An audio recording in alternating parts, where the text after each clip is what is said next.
Alhamdulillah wa bihi nasta'inuhu ala umuri dunya waddin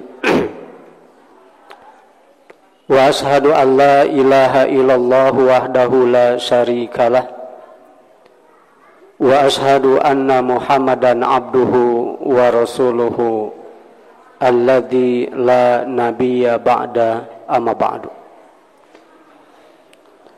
Faqad qala Allah Ta'ala fi kitabihil karim, a'udzu billahi minasyaitonir rajim. Ya ayyuhalladzina amanu taqullaha wa kunu ma'as shadiqin. Al-ayah. Ikhwatu iman rahimakumullah. Segala puji milik Allah yang mana semua napas ada pada genggamannya. Tidak patut kita menyekutukan Allah dan kita wajib bersyukur dan menyembah hanya kepadanya. Ikhwatu iman rahimakumullah, mudah-mudahan kita berkumpul di masjid ini menjalankan kewajiban kita yaitu thalabul ilmi. Mudah-mudahan Allah Subhanahu wa Ta'ala menjadikan kita hamba-hamba yang bertakwa dan hamba-hamba yang shadiqin. Amin ya rabbal alamin. Ikhwatu iman rahimakumullah, pada kesempatan malam ini kita akan mencoba membahas mengenai asidku. Asidku bisa diartikan jujur atau kejujuran. Asidku juga bisa diartikan benar atau kebenaran. Itu asidku. Salah satu amalan kita mengeluarkan sebagian dari harta yang kita miliki, dibagikan kepada orang yang berhak menerima. Salah satunya disebut sedekah, karena mungkin tinjauan dari segi kejujuran seorang hamba. Karena kita yakin selaku umat Islam bahwa dari harta yang kita miliki, sebagaimana di dalam Al-Quran surat Al-Ma'arij Allah berfirman, yang mana artinya pada setiap harta itu ada hakun manlum, ada hak orang lain yang harus diberikan. Karena itulah kita diuji kejujuran kita di hadapan Allah Subhanahu wa Ta'ala.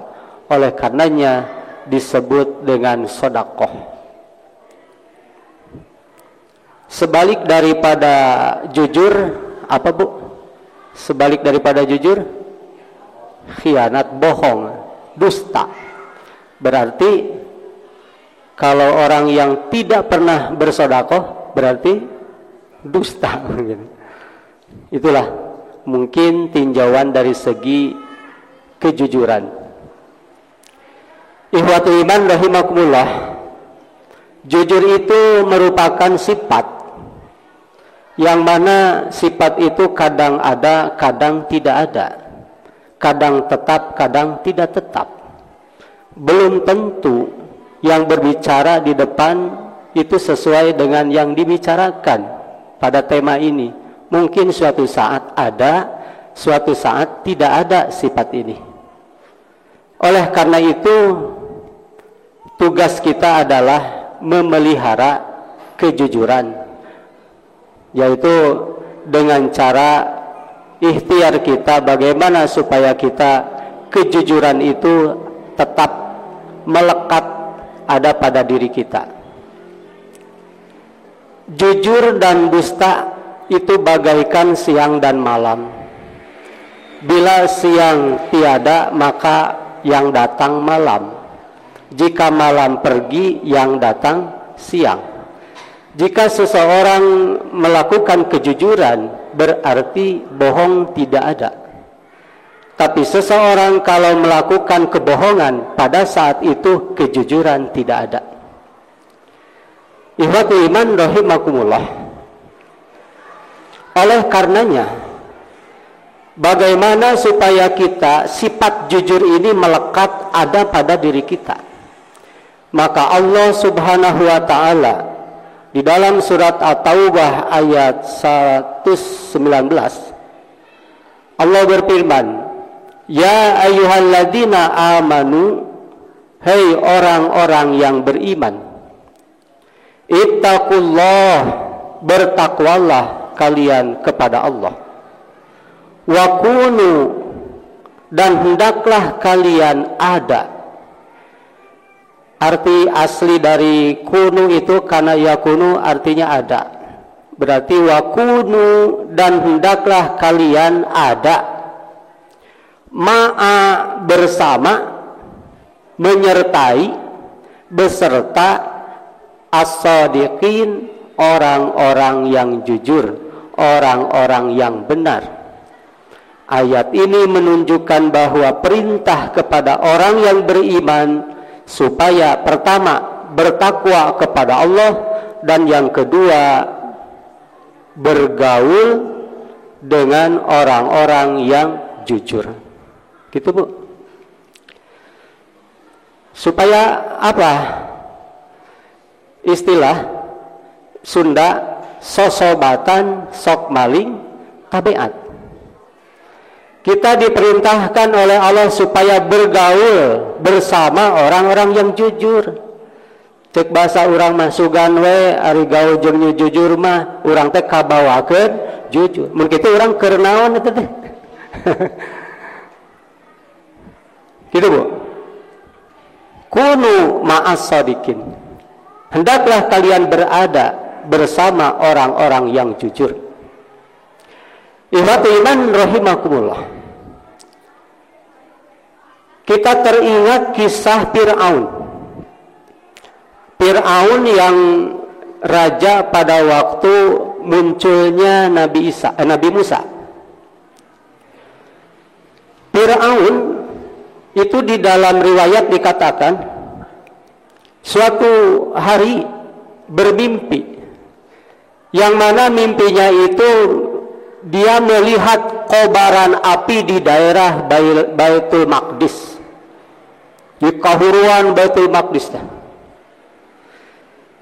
Kemudian api itu membakar kota Mesir dirata. Kota Mesir terbakar. Seluruh kota Mesir terbakar. Anehnya, Fir'aun waktu itu dalam mimpinya, penduduk dari Mesir itu ada satu turunan, satu suku kan ya, yang tidak terbakar. Semua penduduknya terbakar kecuali satu turunan ini tidak terbakar, yaitu turunan Bani Israel. Itu dalam mimpinya. Fir'aun merasa aneh. Kemudian ketika di waktu terbangun, dia mengumpulkan para pembesar-pembesarnya, para menterinya mungkin kalau sekarang. Kemudian mengumpulkan, memanggil para ahli-ahli nujum, dukun cek orang mah. Pami ayeuna mah guru spiritualna lah gitu. Jadi dipanggil guru spiritualna. Kemudian para pembesar-pembesarna berkumpul. Bagaimana tanggapan kalian tentang mimpi saya? Begitu diceritakan mimpinya seperti itu, bagaimana tanggapan kalian? Maka muncullah satu kesimpulan dari yang dikumpulkan itu, dari tukang ahli nujum, dukun itu, kahin.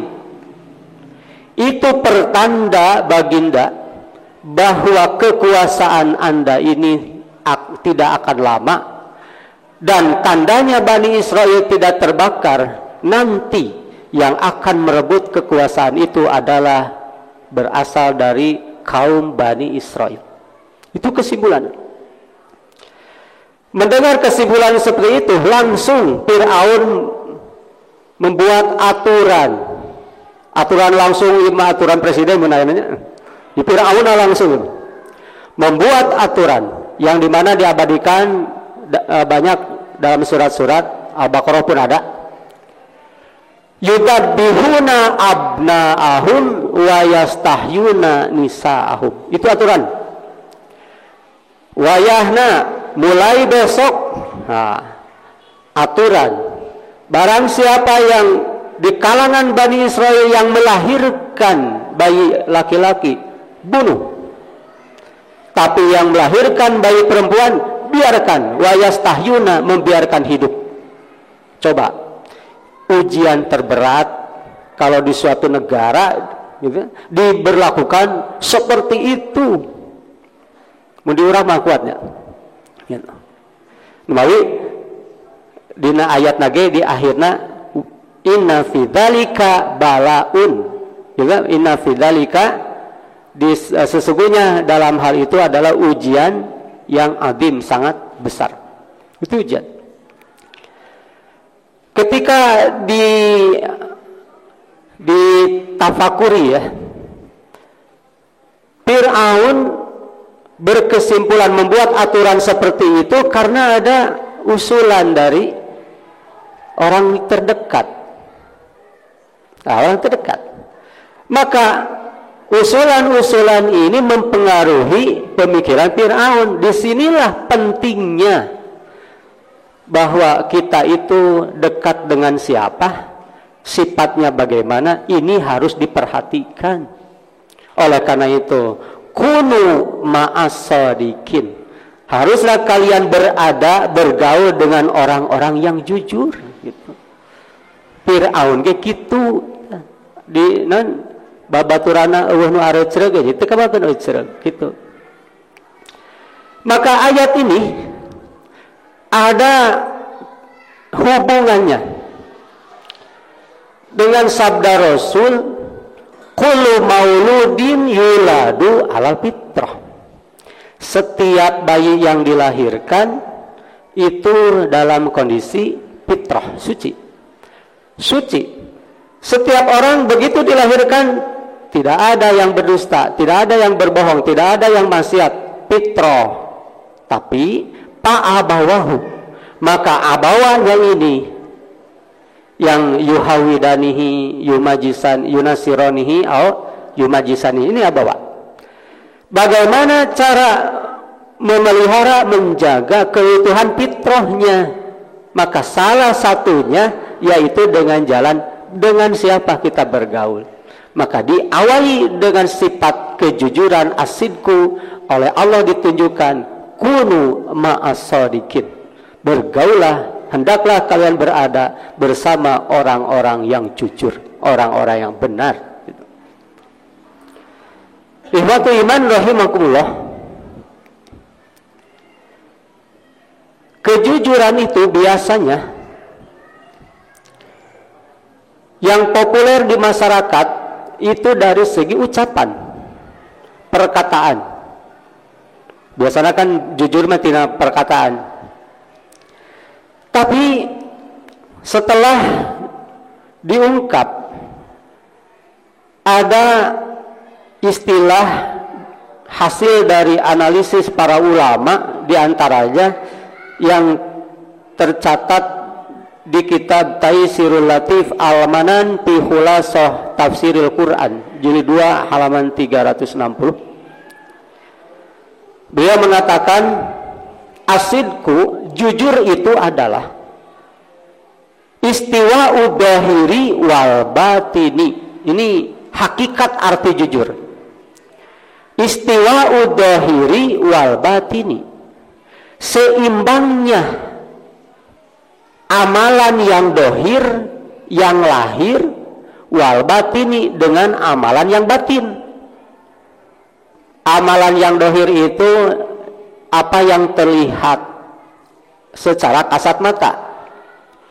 Amalan batin itu yang tidak terlihat oleh kasat mata, artinya amalan kolbi, hati. Jadi batin teh hati di dia mah. Jadi ilmu kebatinan teh ilmu kehatian, ilmu perasaan. Jadi seimbangnya antara dohir, perlakuan yang dohir dan batin. Maka dengan istilah ini, kalau kita melaksanakan kebaikan, contoh ibu-ibu setiap pagi nyuci piring, bu nyuci naon deh bu, sesehan, gitu kan? Dohirna nyesehan, tapi hatena menjerit.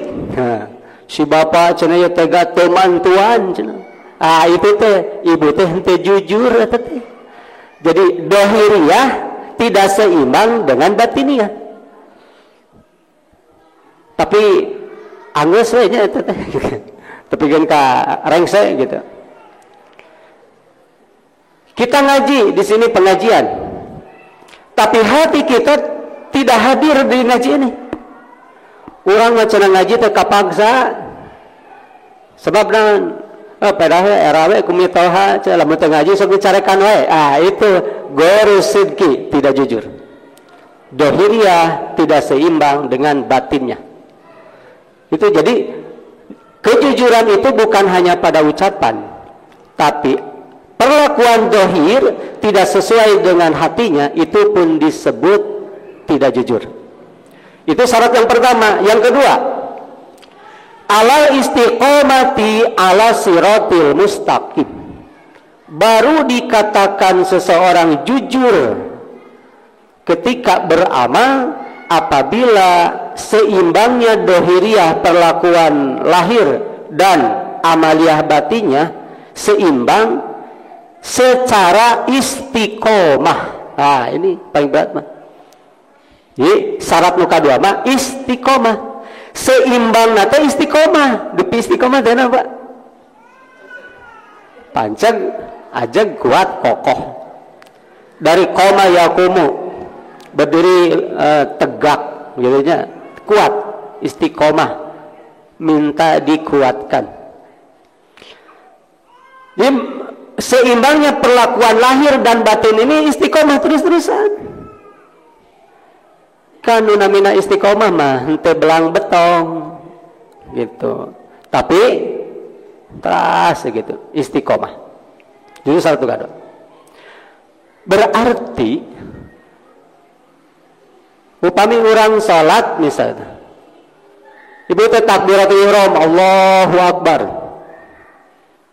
Subhanakallahumma wa bihamdika wa tabarakasmuka, terus dukeun ka rengse Al-Fatihah. Al-Fatihah lancar dibaca. Tapi pikiran salat subuh ya, pikiran tos hoyong katugu. Orang balanya. Itu ghairu sidqi, tidak jujur. Karena amal salat tidak sesuai, tidak seimbang dengan hatinya. Tidak hadir di sana. Gitu. Tidak istiqomah gitu. Oke, baris kabahas ayat keikhlasan. Ala siratil mustaqim, istiqomahnya itu adalah di atas jalan yang lurus. 3 syaratnya. Seimbang antara lahir dan batin. 2, seimbangnya harus istiqomah. Yang ketiga ini adalah dibatasi. Karena ada seimbang lahir dan batin, tapi tidak di atas jalan yang benar. Gitu. Istiqomah terus. Abdi cenah istiqomah naon tiap malam minggu subuh abdi mah cenah sok nyokel janala batur, itu istiqomah berarti jujur. Ieu dibengket kudu katilu dibatasi. Ala siratil mustaqim, yaitu berada di jalan yang lurus, yang benar, maksudnya di jalan agama. Baru seseorang disebut as-sidqu. Ternyata berat kalau mengungkap definisi seperti ini. Iman rahimakumullah. Kemudian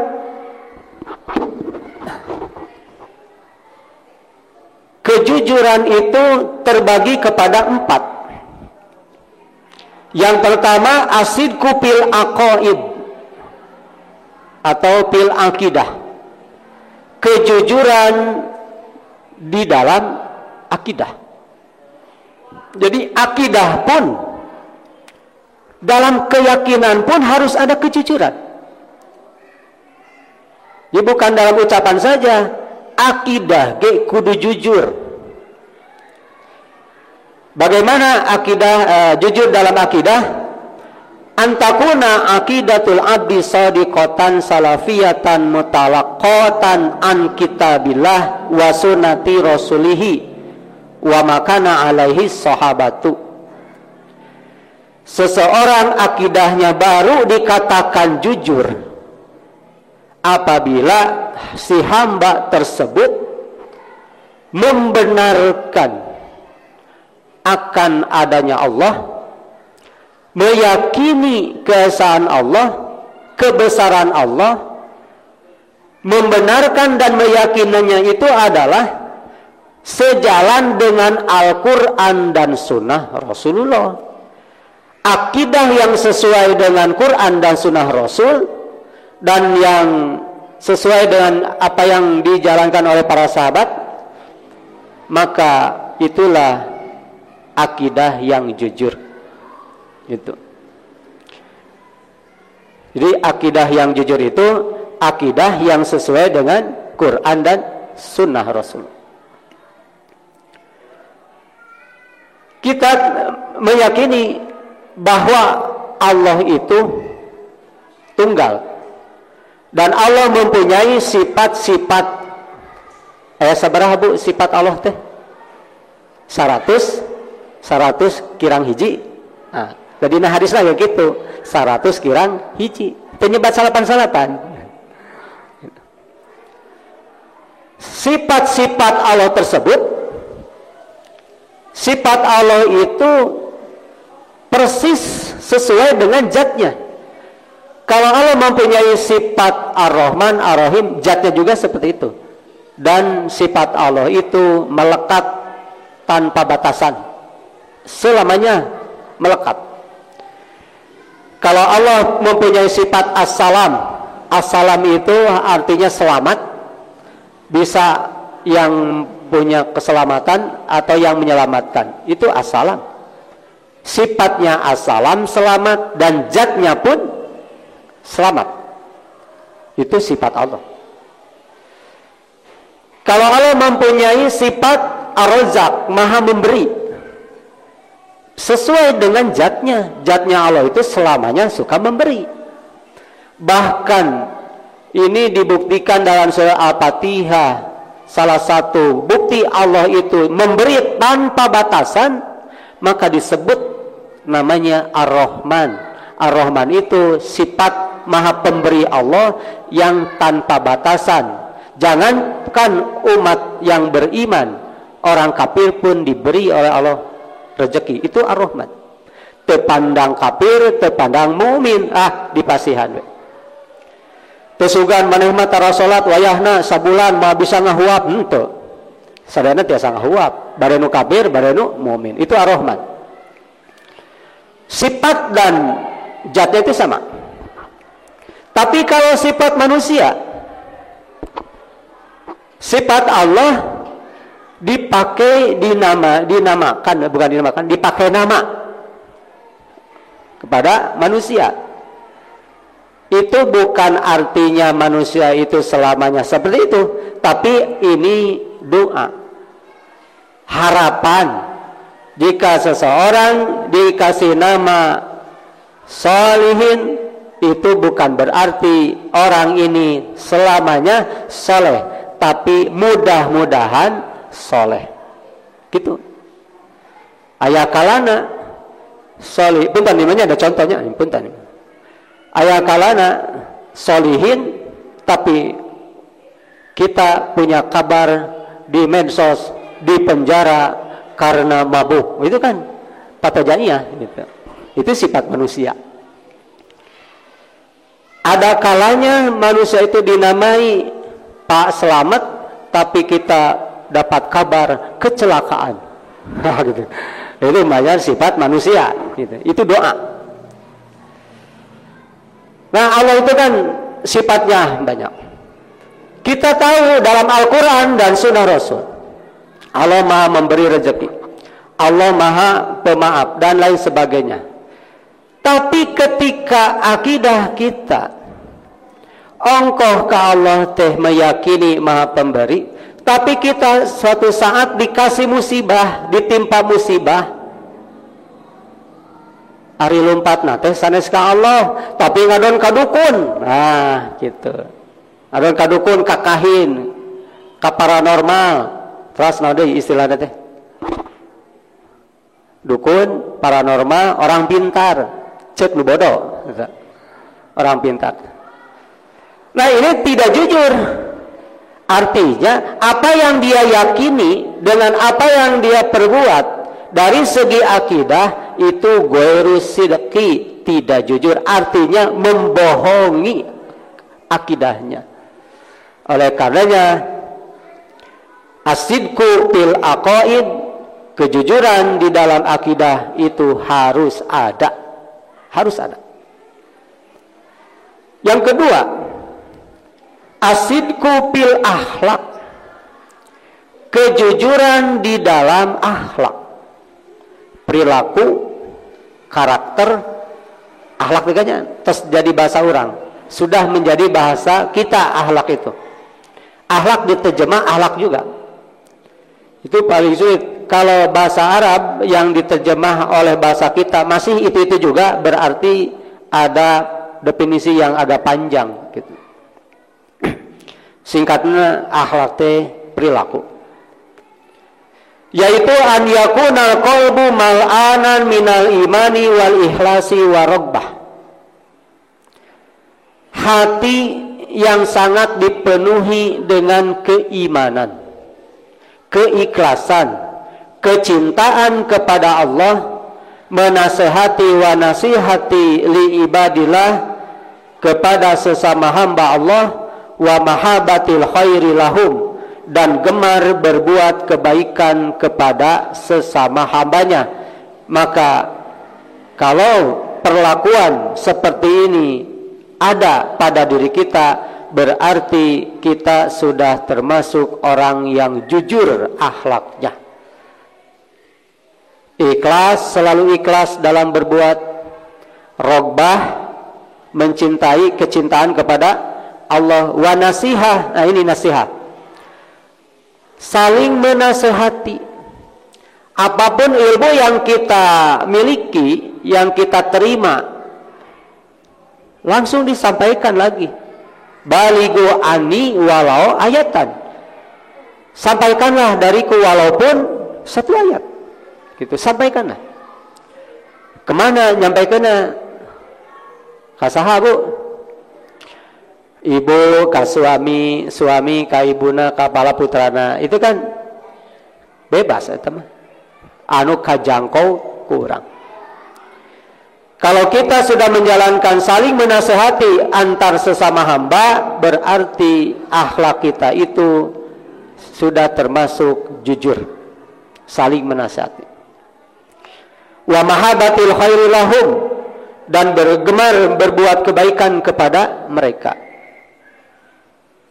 Jangan sampai kita berjalan berdua dengan teman kita jatuh, kita hanya melirik saja, ditinggal, baik antap dagas gede. Itu akhlak belum jujur. Jadi akhlak yang jujur itu tidak rela kalau saudara muslimnya itu terkena musibah dibiarkan. Makanya itu kan di kita, khususnya di cabang Balendah, ketika mendengar kabar ada musibah saudara kita di Cianjur kan cepat tanggap langsung. Itulah salah satu bukti kejujuran akhlak kita. Mahabatil khairi lahum. Yang ketiga, wasidku fil aqwal, jujur dalam ucapan. Nah, ini yang populer.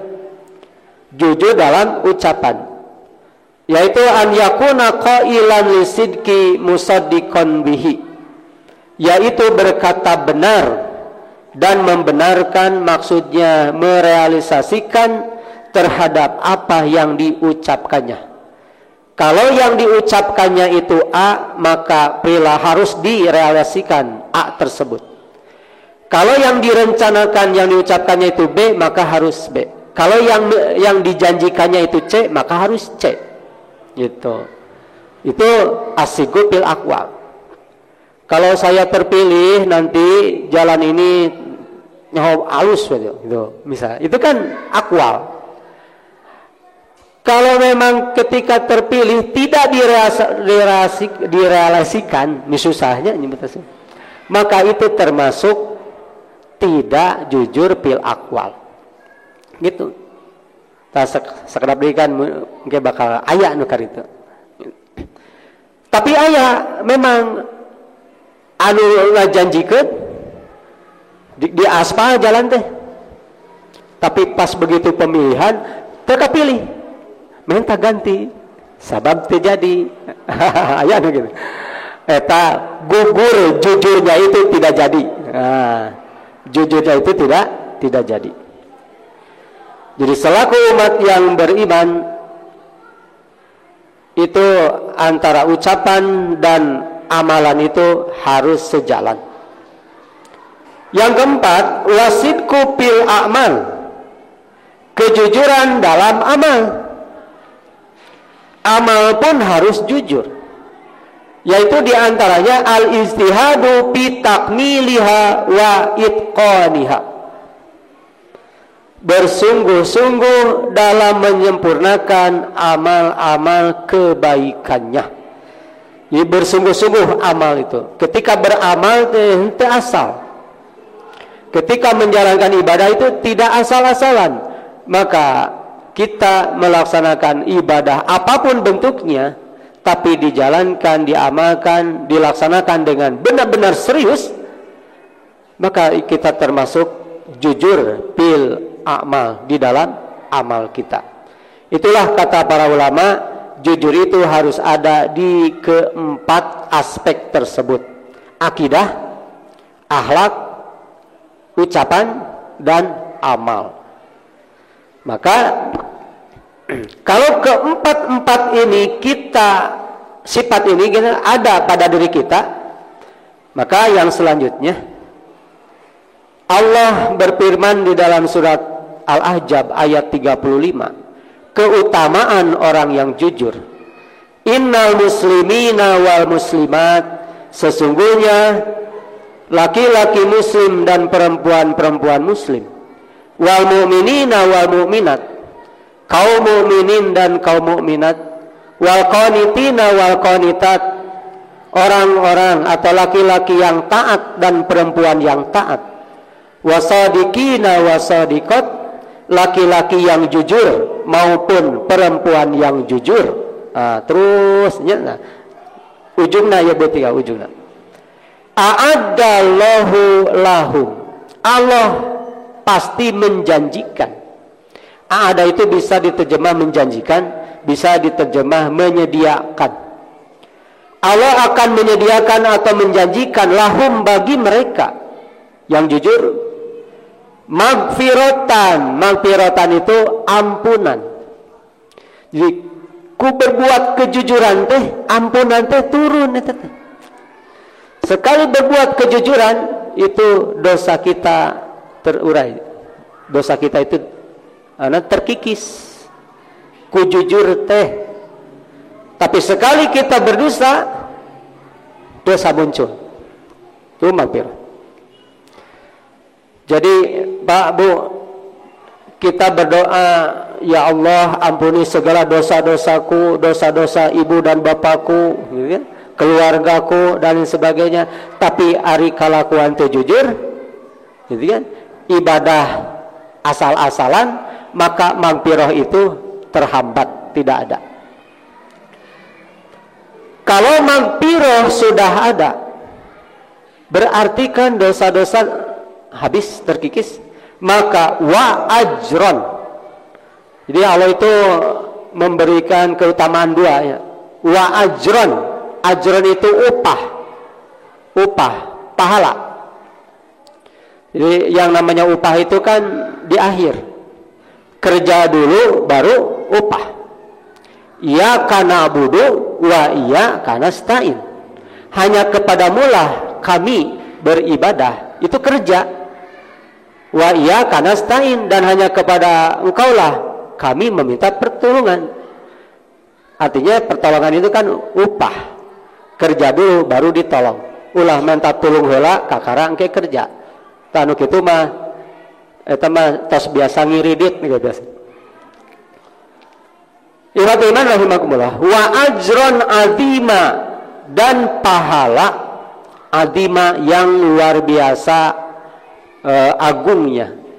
Jadi kejujuran itu ternyata menggugurkan dosa-dosa kita, dan Allah menambah pahala bagi kita yang melaksanakan kejujuran. Kemudian di dalam hadis riwayat Imam Muslim yang di belakangnya, ini mah balasan dunia akhirat. Hadis ini menggambarkan balasan di dunia dan di akhirat. An Abdillahi qala, dari Abdullah ia berkata, qala Rasulullah sallallahu alaihi wasallam, inna sidqa yahdi ilal birri. Rasulullah bersabda, sesungguhnya kejujuran itu, kebaikan itu, yahdi, mengantarkan, menunjukkan, ilal birri, kepada kebaikan. Mau kebaikan dunia atau kebaikan akhirat, ada di sana. Itu kejujuran. Wa innal birra yahdi ila jannah, dan sedangkan kebaikan itu bisa mengantarkan kepada surga, ke surga. Jadi dengan kebaikanlah, dengan kejujuranlah semua akan baik-baik. Dunia ini akan baik, jangankan dunia lah, terlalu luas. Negara kita ini akan beres kalau jujur semuanya, gitu. Lembur kita ini akan beres kalau semuanya jujur, gitu. Jadi aman, nanti bu, tentram, nanti jujur, aman, tentram, subur, makmur, itu kan kebaikan. Kakumaha sangkan ngahontal eta aman, tentram, gitunya, makmur, subur teh. Awalna ku Allah tas dituduhkeun tina kejujuran. Kalau semua penduduk bumi itu jujur, pasti aman. Tidak akan ada cerita pembunuhan, tidak akan ada peperangan, karena jujur. Nanti rame mah jujur sadana mah. Kan di Al-Quran, walau anna ahlal qura amanu wa taqau la patahna barokati minas sama'i wal ard. Kalau seandainya penduduk bumi, penduduk kampung atau kota negeri ini itu beriman dan bertakwa, karena kejujuran masuk kepada sifat orang bertakwa, maka kami akan bukakan barokat, gitu, berkat-berkat, barokah-barokah, keberkahan dari langit dan bumi. Dari langit berkah, dari bumi berkah, ceyah gitu. Tapi andai kan mustahil semuanya seperti itu. Kemudian wa inna rajula, dan sesungguhnya seseorang itu layas duku, senantiasa berlaku jujur, hatta yuktaba sidikon, Allah akan mencatat orang itu jadi orang yang jujur. Jadi lamun orang jujur terus aku Allah teh bakal dijadikan tes jujur, bakal kebiasaan eta teh. Jadi jujur. Kan kitu nya Allah mah sapertos dina ya hadis, aya hadis tentang Jumatan. Man tarokal jumu'ata salasan amdan. Barang siapa yang laki-laki meninggalkan salat Jumat 3 kali dengan disengaja, maka itu akan tubi'ah itu dikunci hatinya, bakal terus gitu. Kejujurannya sama. Kalau kita berlaku jujur terus-terusan, maka Allah akan menakdirkan kita ini menjadi orang yang jujur terus. Itu istiqomah teh berarti. Cuman nahan kejujuran teh susah atau gampang, Bu? Menahan kejujuran susah atau gampang? Jadi menurut hadis ini, bila seseorang berlaku jujur terus, maka akan susah berbohong. Itulah kesimpulan. Tapi sebaliknya, wa inal kadiba yahdi ilal fujur, dan sesungguhnya kedustaan, berbohong itu mengantarkan kepada keburukan. Wa inal fujura yahdi ilan nar, dan sedangkan keburukan itu mengantarkan ke neraka. Kemudian wa inna rajula, dan sesungguhnya seseorang itu layak dibu, kalau dia benar-benar terus melakukan kebohongan, nanti Allah akan mencatat, atau hatta yuktaba kadaban, sehingga dia dicatat oleh Allah sebagai pendusta.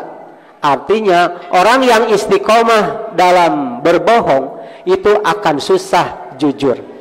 Jangan gitu dia orang sulit ka urang, mun urang hese rek jujur, berarti urang teh biasa bohong. Mun urang hese rek ngabohong teh, berarti urang teh biasa jujur. Jadi upami orang asa hese ya teh rek bener teh boa-boa, gitu. Ia menggambarkan seperti itu. Malahan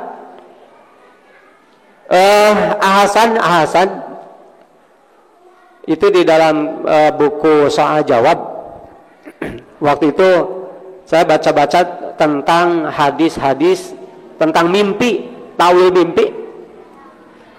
Itu kan kata Nabi, wahyu itu sudah putus ketika sampai Nabi Muhammad. Setelah Nabi Muhammad tidak ada lagi Nabi. Tapi ru'yatul mu'minin, mimpinya orang yang beriman itu juz'un minan nubuwah, itu sebagian atau setengah dari kenabian. Itu mimpinya orang beriman, juz'un minan nubuwah, sebagian dari kenabian. Makanya kemudian dalam hadis Bukhari kan gitu. Hasan menyimpulkan benih. Hasan menyimpulkan lagi,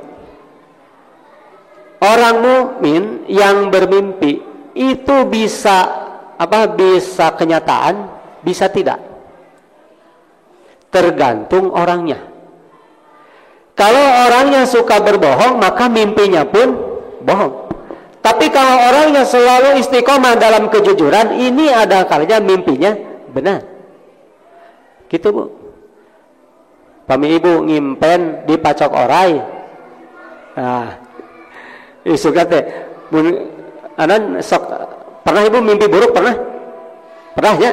Kejadian enggak? Berarti ibu sok bohong tak? Bapak sok bohong gitu. Mungkin kita pernah berbohong. Itu alasan seperti itu. Jadi kejujuran itu ternyata ada pengaruh ke mimpi juga.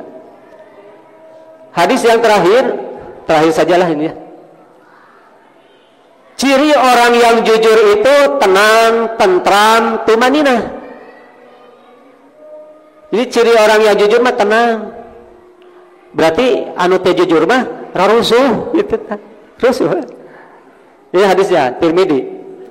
An Abi Al-Hawra'i As-Sa'di qala qultu lil Hasan bin Ali. Dari Abu Al-Hawra As-Sa'di berkata, aku bertanya kepada Al-Hasan bin Ali, ma hafidta min Rasulillah sallallahu alaihi wasallam, apa yang kamu hafal dari Rasulullah sallallahu alaihi wasallam? Qala hafidtu min Rasulillah da ma yuribuka ila ma la yuribuk, fa inna sidqa tumaninatun wa inal kadiba ribatun. Tinggalkanlah yang meragukanmu kepada sesuatu yang tidak meragukanmu, karena kejujuran itu ketenangan dan dusta itu keraguan. Mangga orang lenyepan ketika orang sholat rusuh, gitu kan? Cikene takbiratul ihram tos ruku deui. Cikene ruku tos deui. Berarti sedang tidak jujur. Kenapa? Karena kan tadi jujur mah kan harus seimbang. Berarti kalau sholat harus seimbang dengan apa yang ditentukan oleh Rasul. Kata Rasul, jangan dulu ruku sebelum hatta tatmaina qaiman. Jangan dulu ruku sebelum sempurna berdiri.